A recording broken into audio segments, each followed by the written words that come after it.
Alors justement, on en a parlé la semaine dernière avec Yves Candeborde. Nos restaurateurs mettent les bouchées doubles depuis la réouverture, mais la fréquentation, comme le dit Pierre Perret, est fluctuante.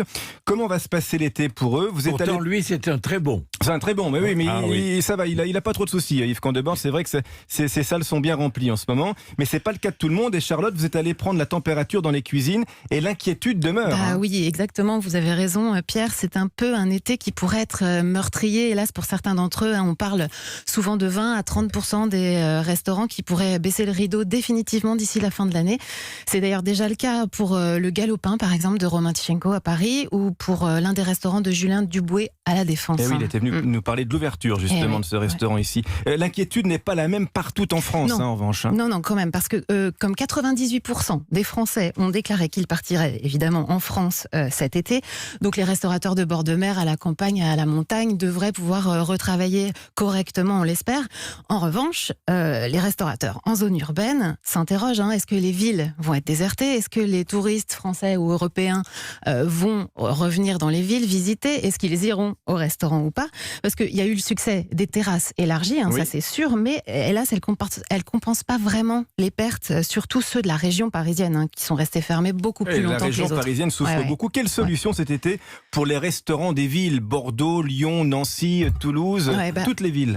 Ils ont actuellement un choix à faire, même un pari en gros. Soit ils ouvrent dès maintenant pour tout l'été, soit ils attendent la rentrée de septembre, parce que c'est un peu l'affaire personnelle de chaque restaurateur. Les cafés et les brasseries, par exemple, ils ont rouvert assez rapidement, mais c'est un petit peu plus compliqué, par exemple, pour les chefs ou ce qu'on dit les restaurants d'auteurs, parce que certains se voient pas vraiment ouvrir pour un mois en juillet pour refermer en août, qui est traditionnellement le mois des congés dans la restauration.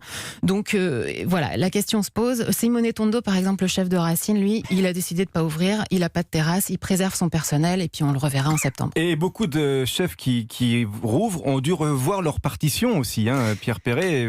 Il y a pas mal d'idées, tiens, écoutez. Oui, parce qu'il y a certains chefs du coup qui se sont creusés les méninges, ils ont trouvé une troisième voie, ils ont bousculé leur cuisine et c'est plutôt réjouissant. Ils proposent d'autres offres, en général plus accessibles financièrement et plus décontractées dans l'assiette. Donc c'est l'occasion de découvrir des cuisines qui sont un petit peu hors budget habituellement. Par exemple, on peut aller goûter la cuisine de l'excellent Christophe Pelé au Clarence. Un des plus grands chefs parisiens du moment. Qui propose une formule. Faut que j'y aille.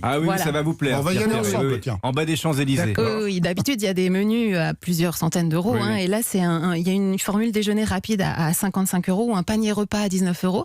Et si vous êtes du côté de Marseille cet été, le doublement étoilé Alexandre Mazia, qui a 2 étoiles, s'installera en parallèle dans un food truck. Et donc, il fera des glaces à l'italienne, des sandwichs, des cornets de tempura, etc. Donc, des choses très accessibles en parallèle qu'on pourra éventuellement emmener en pique-nique si on veut.